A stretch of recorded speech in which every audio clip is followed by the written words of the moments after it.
이미 올겨울 첫눈이 내렸다는 강원도. 그러나 이 마을은 파릇한 봄날 같습니다. 뭔가 수확이 한창인데요. 아니, 물을 다 잘라내는 건가요? 요거를 해서 딱 자른단 말이야. 그러면 이제 이런 식으로 해서 이제 다 걸게 되는 거예요. 네. 참 실하죠. 네. 시래기 농사꾼 조하연입니다. 2005년도에 왔으니까 올해 2024년이니까 딱 20년 차입니다. 오늘의 주인공은 20년 차 시래기 농부. 그러니까 단연 무보다 무청을 더 애지중지할 수밖에요. 그는 20년 전 혹독한 인생의 겨울에 무청 시래기를 만나 새로운 인생의 봄을 맞이했다고 하는데요. 근데 옛날에는 이게 무청 시래기가 부산물이었거든. 근데 여기는 이 무청 시래기가 부산물이 아니라 수산물이야. 사실은 저는 그렇게 생각하거든요. 이 시래기가 오래오래 지속될 거라고 저는 확실히 믿고 있어요. 왜? 우리 한국인이니까, 우리 대한민국 사람이니까. 인생의 된소리 속에서 그를 구해주었다는 시래기. 그동안 둘 사이에 무슨 일이 있었던 걸까요? 이야기의 시작은 여기입니다. 해발 1100m가 넘는 높은 산들이 병풍처럼 빙 둘러싼 마을. 마을 이름부터가 예사롭지 않습니다. 보시다시피 여기가 그 분지 형태로 360도 전부 다 산으로 이렇게 둘러싸여 있어 갖고 여기 분지 형태잖아요. 그래 갖고 이제 여기가 이제 그 6.25 때 이제 미군 종군 기자가 여기가 이제 펀치볼 닮았다고 해 갖고 그때서부터 이제 펀치볼이라는 지명을 얻게 됐어요. 예. 그래서 여기가 이제 전체적으로 뭐 농지가 약 한 1,000만 평 정도 된다고 그래요. 예. 펀치볼 마을은 한국 전쟁의 격전지였습니다. 강원도의 최북단이니 그럴 만도 했겠죠. 지금도 마을은 휴전선의 철책을 저만치 앞두고 있습니다. 저기서 보면 금강산이 육안으로도 보입니다. 저 올라가서 보면. 전망대에서 보면 금강산이 육안으로도 보이고 바로 손에 잡힐 것 같아. 예. 그리고 전망대에서 올라가서 보면 북한 병사들 있죠. 북한 병사들 계곡에서 빨래하는 것도 보이고. 전쟁의 상처와 분단의 아픔이 서려 있는 곳. 이곳에도 파릇한 생명과 평화로운 삶이 숨쉬고 있습니다. 오늘 이거 다 하시나? 해야죠. 다 할까? 할게요 오늘은. 예? 오늘은 다 할게요. 조금 남겨놔도 돼. 왜? 아예 다 된다고. 예? 다 돼요. 예, 조금 남겨놔도 상관없으니까. 그 조금 남겨놓으면 김치도 담고 이렇게 하니까. 이게 김치 담으면 뭐 너무 맛있겠다. 삶의 터전은 그 땅을 갖고 나가는 사람들의 몫입니다. 그 옛날엔 화전민들의 배고픈 땅이었던 펀치볼 마을. 이젠 시래기로 유명한 부자 마을이 되었다는데요. 그게 다 오랜 세월 뿌리내린 주민들의 성실함 덕분입니다. 이게 손으로 일일이 해야 돼서 좀 힘드실 것 같아요. 어때요? 재밌어요. 재밌어요? 예. 재밌으니까 이렇게 하지 재미없으면 못하죠. 얼마나 재밌어요. 공기 맞고. 문구가 그렇더라고요. 여기 오면 10년 젊어진다고. 10년이 늙어. 일을 많이 해서. 어머님은 나이가 어떻게 되세요? 많이 먹었죠. 89. 89이요? 아홉은 안 되고 그 밑에 그 밑에 그 밑에. 찌르기밭에 파라니까. 파라니까 청춘을 닮아서 오래 산다고.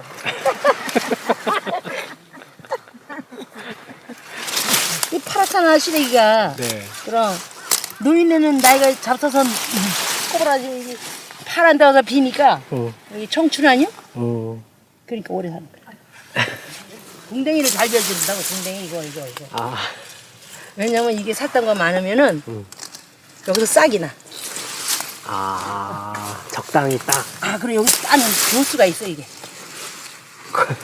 방법이 있는 거네요. 야, 그럼 이거 뭐 빨리 빈다고 잘 비는 것도 아니고 늦게 빈다고 잘 비는 게 아니에요. 아, 바보가 가지러잖아. 잘못 비면 이거를 이렇게 잘라 넣는다고. 이렇게 자르면 이게 말르나 안 말리지? 그래서 이렇게. 해발 500m 된서리 속에서도 푸르게 피어오른 무청의 생명력. 그 싱싱함에서 삶의 활력을 느낀다는 주민들. 이게 어딜 봐서 겨울의 풍경인가요? 새로 시작된 봄날 같습니다. 가장 바쁠 때죠. 네. 11월 달부터 한 11월 말 한 달 그 기간이 가장 수확하고 이 건조 덕장에 말리고 하는 게 가장 바쁜 시기예요. 11월 달이. 네. 왜냐하면 이제 예년 같으면 사실은 지금 굉장히 추웠어야 돼요. 굉장히 추웠어야 되는데 올해는 좀 날씨가 너무 포근해. 네. 2005년도 정말 추웠죠. 25도에서 한 30도 사이가 한 일주일, 열흘 이 정도 가는데 정말 춥더라고요, 그때는. 지금으로부터 20년 전 한겨울 황수바람보다 매서운 인생의 된서리가 그를 찾아왔습니다. 직장생활 그만두고 중국에 들어가서 좀 투자를 했죠. 근데 참 몇 년 만에 그냥 잘 안 됐어. 잘 안 돼갖고 마음도 좀 굉장히 다운이 됐었고 항상 그런 머릿속에 그런 거는 있었어요. 뭐냐면 내가 어느 정도 이제 나이 먹고 은퇴하고는 좀 시골에 가서 귀촌을 해서 살고 싶다. 그런 생각을 항상 마음속에는 갖고 있었는데 그게 뭐 한 20년 빨라진 거죠. 예. 우리네 인생에도 사계절이 있습니다. 따뜻한 봄날 무엇을 누려왔느냐보다 추운 시절을 어떻게 견뎌왔는지가 결국 그 사람을 말해줍니다. 실패와 귀농은 그에게 삶의 진한 나이테로 남았습니다. 사실 뭐 시골 출신이라고 하지만 제가 몇 살 때 국민학교 4학년 때니까 뭐 10살 때 서울로 왔으니까 뭐 사실은 저는 농사에 농자도 모르는 사람이죠. 몰랐죠. 근데 저는 그 농사를 하고 있으면 파릇파릇한 이런 걸 보면 참 마음이 좋아요. 그래서 이상하게 농사는 질 줄 몰라도 봄만 되면 가슴이 벌떡벌떡 뛰는 거야. 그만큼 어떤 이런 기대감도 있고 뭐 어떤 이런 거였겠죠. 예. 근데 사실 그러다가 가을 수확기에 들으면 또 실망하고. 잘 안 됐어요. 그럼요. 뭐 농사에 농자도 모르는 사람이 그걸 하다 보니까 뭐 실패를 거듭하다 보니까 이제 좀 알겠더라고요. 그래서 한 10여 년 지나니까 그때서야 농사가 이런 거구나. 이렇게 해야 되는구나. 좀 알겠더라고요. 급하게 또 다른 곳으로 이동하는 조하연 대표. 어제 수확을 끝낸 무청밭입니다. 하루 정도 그대로 놓아두면 무청이 눅신눅신해지는데요. 이렇게 숨이 죽은 후에 옮겨야 무청이 꺾이고 상하는 일이 없답니다. 그런데 급하게 어디론가 가더니 이번에는 트랙터 운전대를 잡은 조하연 대표. 바쁜 수확철엔 동해 번쩍 서해 번쩍 홍길동이 따로 없습니다. 이게 뭐냐면 이제 차가 이렇게 다닐 때 울퉁불퉁하니까 길을 내주는 거예요. 저는 이거 무 갈아엎는 건 줄 알았어요. 아니 뭐 이렇게 갈아엎기도 하고, 갈아엎기도 하고 길을 내주는 기도 하고. 어차피 이건 안 쓰는 거니까 이제. 예. 혹시 무가 아깝다 생각하시나요? 펀치볼 마을은 애초부터 무보다는 무청이 더 맛있고 잘 크는 품종을 키운다고 합니다. 그러니 심은 지 2달 만에 수확을 할 수 있는 것이죠. 게다가 늘 일손이 모자란 농촌에서 무까지 일일이 수확하기란 역부족이라고 하네요. 이제 이렇게 다 따놓으면 이제 이런 식으로 해갖고 다 이렇게 해서 깨끗하게 해서 이제 그 덕장으로 이제 나르는 거예요. 이게 저쪽 밭이 여기저기 있으시죠? 뭐 이제 농사를 얼마나 지시는 거예요? 지금 이제 무청 농사를 한 2만 평 정도 했어요.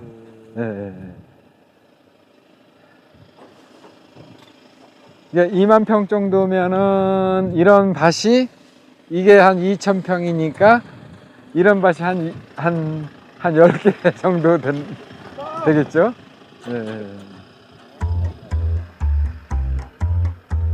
해 뜨고 해 질 때까지 진종일 마을 곳곳에 밭을 오가는 일은 십수년째 철석같이 몸에 밴 습관.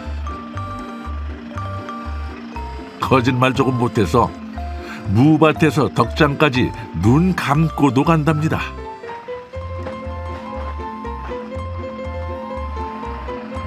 비닐하우스 덕장에 사뿐히 내려앉은 무청. 이제는 하나씩 일으켜 세워 줄에 거는 작업이 남았습니다. 밭에서 덕장까지 어느 하나 야무진 손끝이 아니라면 넉넉지 않은 일들입니다. 떡잎 띄고 이런 거 다 떼어서 이제 모래 같은 거 털고.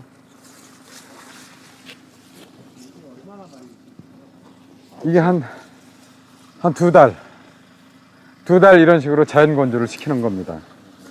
그러니까 이 시래기가 뭐 사람들은 시래기가 뭐 대수냐 별거냐 이렇게 좀 뭐랄까 가볍게 생각을 하는데 전혀 그렇지 않아요. 뭐 100% 수작업이죠. 사람 손이 일일이 다 가는 거야 이게. 응? 이런 식으로 해서 다 이제 하나씩 이렇게 깨끗하잖아요. 그죠? 네.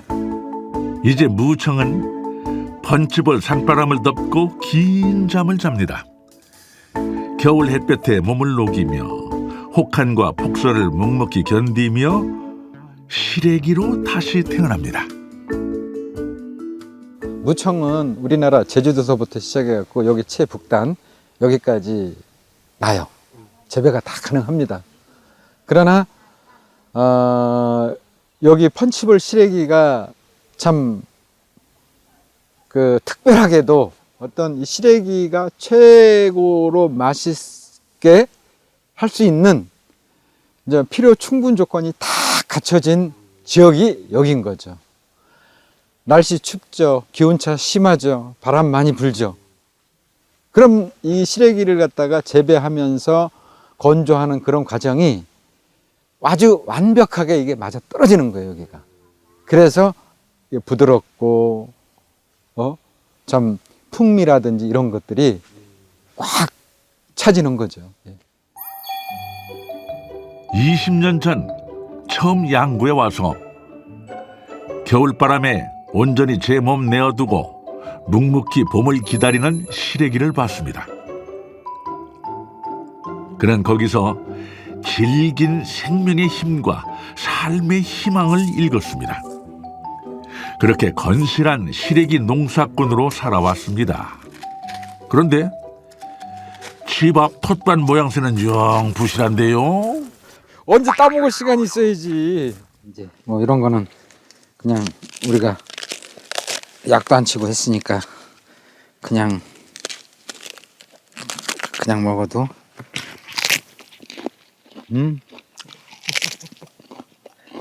여기는 뭐 그냥 괜찮아. 응. 텃밭 말 그대로 텃밭이라서 그냥 사용하려고. 응. 그럼 내가 이제 심어놨는데 뭐 혼자 살으니까 이거 먹게도 안 돼. 응. 이런 파도 심어놓고 뭐 배추도 심어놓고 뭐 고추도 심어놓고 그랬는데 뭐 토마토도 심어놓고 뭐 가지도 심고. 평상시엔 벌레들, 산새들의 목, 이따금 가족들이 올 때만 양껏 챙깁니다. 그냥 편해요. 저는 굿입니다. 좋아요. 근데 그래도 이렇게 보면 때로는 이제 좀 애들도 보고도 싶고 집사람도 보고도 싶고 그래요. 네. 그건 어쩔 수 없을 것 같아요. 네. 뭐 이제 저녁에 이제 일할 때는 몰라. 근데 이제 일 끝나고 집에 저녁에 들어오면 참 불 꺼진 집에 이렇게 혼자 들어가려고 해봐. 좀 처량하지. 뭐 그렇게 그냥 살고 있어요.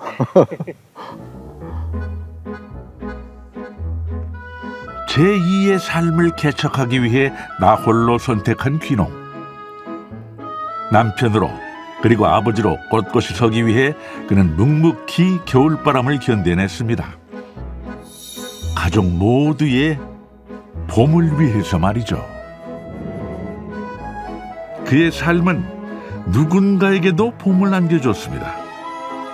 바로 4년 전 귀농을 준비하던 심형섭 씨인데요. 중국에서 사업을 했던 그는 코로나로 하늘길, 물길이 죄다 막히자 끝내 귀농을 결심했습니다. 그렇게 양구에 와서 조하연 대표를 만났고 두 사람은 현재 동업자로 서로를 돕고 있습니다. 좀 장소가 좀 협소했지. 그러니까 장소가 좀 이렇게 널찍널찍하니까 일하기가 편리하고 깨끗하고 좋죠. 계속 이제 업데이트를 하는 거지, 계속. 네. 겨우내 잘 마른 시래기가 우리네 식탁에 오르기까지는 아직 많은 과정이 남았습니다.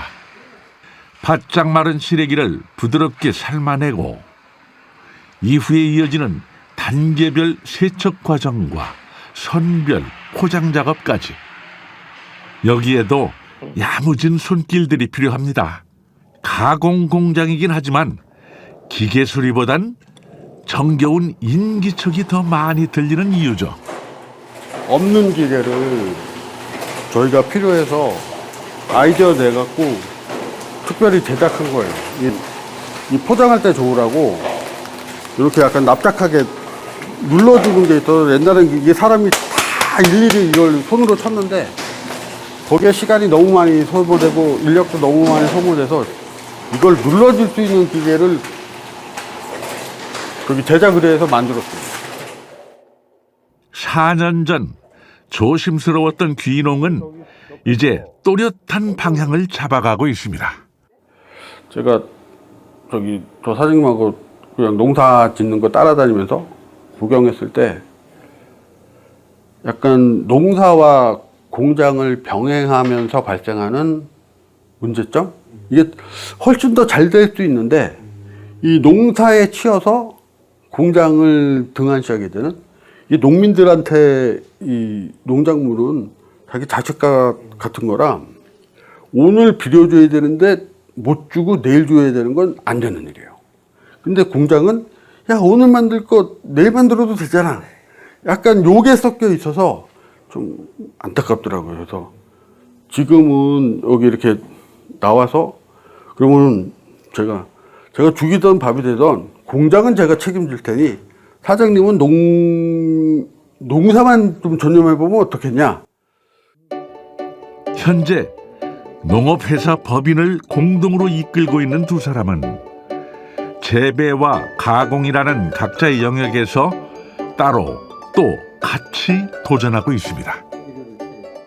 이 시래기를 가지고 조금 좀 대량으로 좀 이렇게 좀 팔아볼 수 있는 방법이 뭐 없겠나 싶어갖고 홈쇼핑에서 한번 이 물건을 한번 시래기를 한번 팔아보자 이런 생각을 갖고 도전을 한 거죠. 누군가는 무모한 도전이라 했습니다. 하지만 그는 보란 듯이 성공했습니다. 근데 이제 준비하는 과정에서 처음 하나 해보는 거니까 사실은 거기에 시행착오가 굉장히 많았어요. 시행착오라는 게 곧 비용이거든요. 내가 좀 한 발 후발로 뛰었다라 그러면 그런 시행착오 없이 돈이 좀 됐을 거예요. 그러나 선두주자는 항상 그렇더라고요. 그래도 저 스스로는 굉장히 자부심이 있어요. 왜? 이렇게 나는 해왔다. 귀농이라는 길에서 먼저 성공을 거둔 선배, 그리고 훗날 배움을 위해 그를 찾아온 후배. 두 사람을 연결해 준 건 청정자연이 내어준 시래기였습니다. 이 시래기는 해물이면 해물, 뭐 고기면 고기, 아니면 시래기 자체면 시래기 자체로 이 활용도가 너무 많고 다 음식 궁합이 다 잘 맞아요. 우리 한국 사람들은 진짜 없어서는 안 될 식재료야 이거는. 예. 그리고 어디 가면 시래기 된장국 생각나고 시래기 된장찌개 생각나고. 예? 참 김치 시래기 이건 뭐 난 같은 부류라고 생각을 해요. 두 사람에게 시래기는 응숭 깊고도 질긴 인연의 끈인지도 모르겠습니다. 내내 조용하던 집이 어쩐 일인지 북적거리는데요. 멀리서 친구들이 달려왔습니다. 좀채 여유가 없던 수학철. 반가운 얼굴들을 보니 웃음이 터집니다. 야, 돈 쓸 데도 없으면서 좀 팍팍 쓰지. 돈다 어디가 넣어서 나도 할 일도 있고. 냉동실에 넣어놓고 그냥 국이야? 국이야. 다 요리된 거지? 내 입맛엔 안 맞아. 내가 운전할게. 네 차로. 아니야. 내가 할게. 한숨 돌리자마자 서둘러 밭으로 향하는 걸 보니 혹시 무청수학을 도와주러 온 걸까요? 여기서 이제 뭐 다 캐가도 상관이 없으니까. 근데 적당히 해가라. 그렇다고 해서 다 뽑아가지 말고. 용량 있잖아, 용량. 내 차로 빨리 칠 거야. 4톤. 야, 적당히 뽑아가. 분위기를 보아하니 친구들의 속셈을 알만합니다. 흙은 털어야 돼. 흙은 털고 무게가 많이 나가니까 괜히 여기까지 오면은 경비가 한 7, 8만 원 나와요. 기름값이. 이거 경동시장에서 사서 쓰지 사실은. 근데 친구도 볼 겸 그냥 왔으니까 기름값이라도 보충하자. 난 친구 보러 온 거야. 내가 그럼 내가 뭐가 돼? 하연이가 이제 방송 보면은 너 뿌듯해하는 표정이더라고. 친구들한테 뭔가 이렇게 딱 해주고 건네줄 게 있다라는 그런. 분명히 있어요. 그거는 솔직히 잘난 맛도 있고.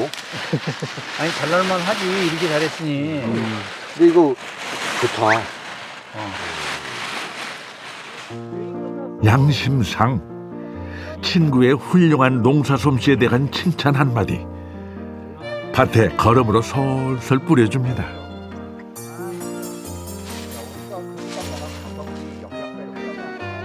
그럴만한 것이 며칠 만에 부쩍 더 자란 무청은 그야말로 싱싱한 청춘입니다. 마누라가 좋아하겠다. 어? 얘네들이 가을만 되면 꼭 여기 와. 예? 아주 오면서 좀 맛있는 것도 좀 듬뿍듬뿍 사오면 좋은데 꼭 지들 먹을 것만 사와. 예? 그래도 오면 좋죠. 좋죠. 예, 좋죠. 이렇게 이제 어떻게 보면 이제 우리 나이 좀 이렇게 먹어갖고는 그냥 친구들 만나고 이런 게 참 좋아요. 예. 이건 진심이에요. 예.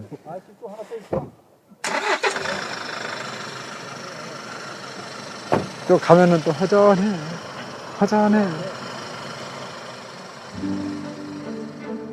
뿌듯하고 허전하고 이 마음은 어쩌면 영락없는 농부의 마음입니다. 내가 키운 자식들을 대체해 내보내는 서운함과 함께 어디 가서 흠잡힐 리 없다 느끼는 당당함과 뿌듯함. 그는 이 맛에 농사 짓습니다. 근데 옛날에는 이게 무청 시래기가 부산물이었거든. 근데 여기는 이 무청 시래기가 부산물이 아니라 주산물이야 이게. 예. 사실은 저는 그렇게 생각하거든요. 이 시래기가 오래오래 지속될 거라고 저는 확실히 믿고 있어요. 왜? 우리 한국인이니까. 우리 대한민국 사람이니까. 그래서 항상 저는 그래요.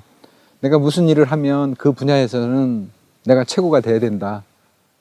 이런 마음은 항상 있어요. 우리가 농사 져서 삶아서 세척해서 좀 가정으로 보내주면 그냥 봉투만 찢어서 바로 먹게끔 이제 앞으로는 세상에 뭐 그런 그 트렌드가 자꾸 변하지 않습니까? 근데 이제 이런 시래기도 그런 변화의 흐름을 맞춰갖고 이제 그렇게 가야 되지 않겠나 싶어요. 인생의 된소리를 맞고 귀농을 결심했습니다. 어쩌면 내내 겨울이었을지도 모를 그 계절. 펀치볼 마을에 와서 시래기를 만나 그는 지금 인생의 봄을 살고 있습니다. What do I care how much it may storm? I've got my love to keep me warm. 저도 이제 뭐 나이가 뭐 한 66, 7, 뭐 제 나이도 모르겠는데 뭐 이렇게 되다 보니까 이제 좀 비우고 이제 일은 계속 하되 좀 이제 좀 마음도 비우고 머리도 비우고 그냥 텅텅 비우면서 살고 싶습니다. 그냥 평범한 그냥 소소한 삶이죠.